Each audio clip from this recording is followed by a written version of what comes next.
আসসালামু আলাইকুম, সবাই কেমন আছেন? আশা করি ভালো আছেন। তো গত ক্লাসে আমরা শিখেছিলাম HTML স্টাইল অ্যাট্রিবিউটের কাজ কি। তো আজকে আমরা শিখব কিভাবে HTML এর টেক্সট ফরম্যাটিং নিয়ে। আজকে আমাদের ক্লাসের টপিক, আমরা শিখব কিভাবে HTML এর টেক্সট ফরম্যাটিং কাজ করে। তো আমরা যারা বেসিক কম্পিউটার জানি তারা MS ওয়ার্ডে আমরা শিখেছি কিভাবে আন্ডারলাইন করতে হয়, বোল্ড করতে হয়, ইটালিক করতে হয়, মার্ক করতে হয়, তারপরে লেখা ছোটো বড় করতে হয়, ঠিক আছে। এছাড়াও আমাদের যেমন এক্স স্কোয়ার, তারপরে পানির সংকেত H2O, এগুলো কিভাবে ব্যবহার করতে হয়, এগুলো আমরা যারা বেসিক কম্পিউটার জানি মোটামুটি আর কি, আমরা MS ওয়ার্ডে আমরা যারা কাজ করছি তারা আর কি জানি। তো এগুলোই আর কি HTML এ টেক্সট ফরম্যাটিংয়ে বলে। এগুলো কিভাবে HTML এর মাধ্যমে করে এটা আমরা দেখব। তো চলুন কথা না বাড়িয়ে ক্লাস শুরু করা যায়। এছাড়াও আপনারা যারা আমাদের ভিডিওগুলো দেখেন তো আমাদের বেশি বেশি লাইক কমেন্ট এবং শেয়ার করবেন। এছাড়াও আমাদের চ্যানেলটি সাবস্ক্রাইব করে বেল আইকন বাটনটি অন করে দিবেন, তাহলে আমরা নতুন নতুন ভিডিও দিলে আপনাদের সাথে সাথে আপনারা পেয়ে যাবেন। তো চলুন আজকের ক্লাসের টপিক শুরু করা যায়। আমি অলরেডি টাইটেলে লিখে দিয়েছি HTML টেক্সট ফরম্যাটিং। তো আমি একটা পি ট্যাগ নিই, পি ট্যাগ নেওয়ার পর একটা প্যারাগ্রাফ লিখি এখানে,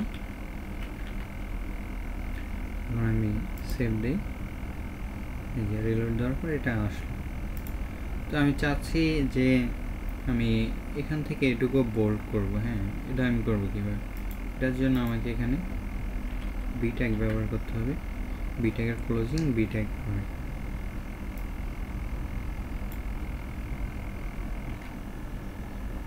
তো আমি এখানে ক্লোজিং ট্যাগটা দিয়ে দিই। এখন আমি যদি রিলোড দিই দেখতে পারবেন এই যে এতটুকু কিন্তু বোল্ড হয়ে গেছে। ওকে, এরপর আমি আসি ইটালিক। আমরা চাচ্ছি এখান থেকে এটুকু ইটালিক করব। হ্যাঁ, তো এটা আমরা কীভাবে করব? এখানে তার জন্য আই ট্যাগ নিতে হবে, ক্লোজিং ট্যাগও আই হবে। তো আমি এটুকু আমি শেষে নিয়ে যাই কন্টেন্টের। এখন যদি আমরা ছেদ দিই এই যে দেখতে পারবেন এটুকু কিন্তু ইটালিক হয়ে গেছে, দেখতে পাচ্ছি।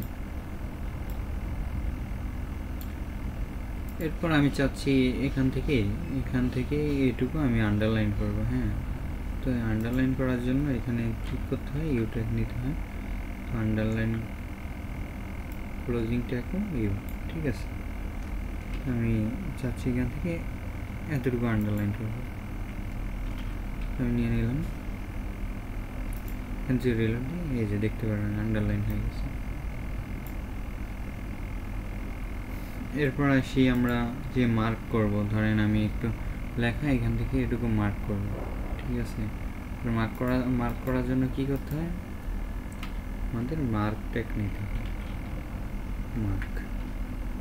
আমি চাচ্ছি এটুকু আমি মার্ক করব। আমি কন্টেন্টের মধ্যে দিয়ে দিই, ট্যাগের মধ্যে লেখাটা দিয়ে দিই। এই দেখেন মার্ক হয়ে গেছে, ঠিক আছে। তো আবার অনেক সময় হয় কি, এই যে লেখার এমন লেখা আছে না, এটার মাঝখান দিয়ে এমন কাটা দাগ হয়, ওটাকে কি বলে? ওটাকে বলে হলো ডিলেট ট্যাগ বলে। তার জন্য কি নিতে হয়? DCJ delete. যদি এখানে এই যে দেখতে পাচ্ছেন লেখার এই যে মাঝখান দিয়ে একটা দাগ আছে। আরও কন্টেন্ট বাড়িয়ে লিখি, ধরুন আমি একটু কন্টেন্টটা বাড়াই, এখন এই যে দেখতে পাচ্ছেন। তারপরে আসি স্মল ট্যাগ নিলে এখানে ধরেন আমি একটা কন্টেন্ট লিখলাম, সেভ দিই, দেখবেন লেখাটা কিন্তু ছোট আসছে এই জন্য লেখা। এই দুটো একই লাইনে কেন হলো জানেন? এটা একটা প্রশ্ন থাকতেই পারে। এই দুটো এক লাইনে হওয়ার কারণ এটা হলো গিয়ে ইনলাইন ট্যাগ, হ্যাঁ, আর এটা হলো ব্লক লাইন ট্যাগ। তো HTML ট্যাগের দুই ধরনের ট্যাগ হয়ে থাকে, ইনলাইন, ব্লক লাইন ট্যাগ। যখন আমরা ওখানে এই ইনলাইন বরফলাইন ট্যাগ ওই টিউটোরিয়ালে যাব, তখন আমি বিস্তারিত বুঝিয়ে দেবো। আপাতত আমি এটুকু শিখাই যে এটা আমি চাচ্ছি এই লাইনটা নিচে আনতে। তো এটা আমরা জানি, এটার জন্য কিন্তু আমাদের বিয়ার ইউজ করতে হয়। আমরা বিয়ার ট্যাগ নিই, বিয়ার ট্যাগ নিলে এই যে কন্টেন্টটা নিচে সরে আসছে। এরপর আমাদের যেমন আমরা এক্স স্কোয়ার আমরা কীভাবে নিব, আমি এখানে সুপার স্কিপ HTML একটা ট্যাগ, তো আমি এখানে নিলাম, সামনে আমি এখানে এক্স লিখি, আর এখানে আমি দেই 2। এখন যদি আমি রিলোড দিই, এই যে এক্স স্কোয়ার কিন্তু চলে আসছে। তো এটা ইনলাইন ট্যাগ দেখে এক লাইনে আসছে, তো আমি বিয়ার দিই, ও ওটা জায়গা নিয়ে নিবে, এই ঠিক আছে এক্স স্কোয়ার। এরপর আমি আসি সুপার স্কিপ, যেমন পানির সংকেত H2O, হ্যাঁ H দিলাম আমি এখানে দিলাম 2, এখানে দিলাম O। এবার যদি আমি রিলোড দিই, এই যে পানির সংকেতটা চলে আসছে এক লাইনে হওয়ার কারণ এটা ইনলাইন ট্যাগ। হ্যাঁ, এটা আমি বিয়ার দিলে এই যে অন্য লাইনেও চলে গেছে, ঠিক আছে। এটা লেখা কিন্তু এইভাবে লেখেন, এটা লেখার ওয়েগুলো হয় আগে আমি একটা লিখে দেবো। এবার পি ট্যাগ নিতে হয়, তারপরে ধরেন আমি এক্স স্কোয়ার নিব, এক্স নিলাম, বেশি সরি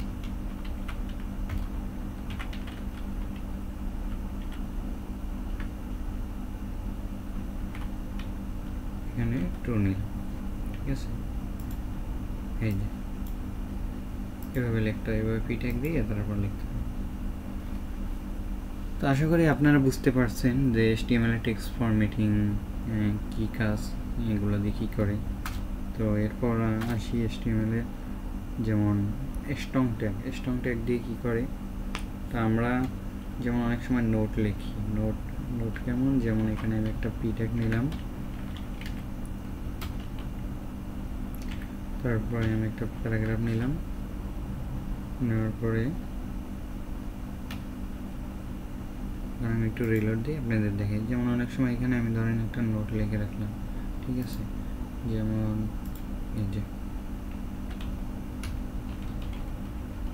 স্ট্রং ট্যাগ নিলাম, এখানে একটা নোট লিখলাম, ওকে। তো এবার আমি রিলোড দিই, এই যে দেখতে পাচ্ছেন লেখাটা কিন্তু একটু মোটা হয়েছে। তো এই স্ট্রং ট্যাগ এমন নোট বা কোনো লেখা একটু মোটা করার জন্য, স্ট্রং করার জন্য তখন আর কি প্রয়োজন হয়, ঠিক আছে। তো আশা করি আপনারা সবাই বুঝতে পারছেন। আজকের আমাদের টিউটোরিয়াল এই পর্যন্তই। তো সবাই বেশি বেশি প্র্যাকটিস করবেন, এছাড়াও আমাদের পেজটি লাইক, কমেন্ট এবং শেয়ার করবেন। তো যারা নতুন আছেন, তো আমাদের এই আগের ভিডিওগুলো দেখে আসবেন, দেখে আসলে ক্লাসগুলো প্রথম থেকে দেখে আসলে আপনাদের বুঝতে সহজ হবে।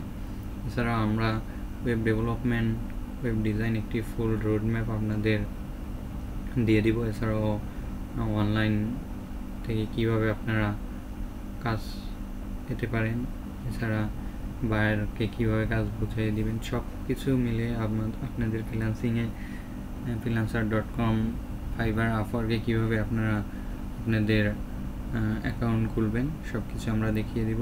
আস্তে আস্তে আমরা আগাতে থাকি। তো আপনারা সবাই আমাদের সাপোর্ট করবেন এবং পাশে থাকবেন। সবাই সুস্থ থাকবেন, ভালো থাকবেন।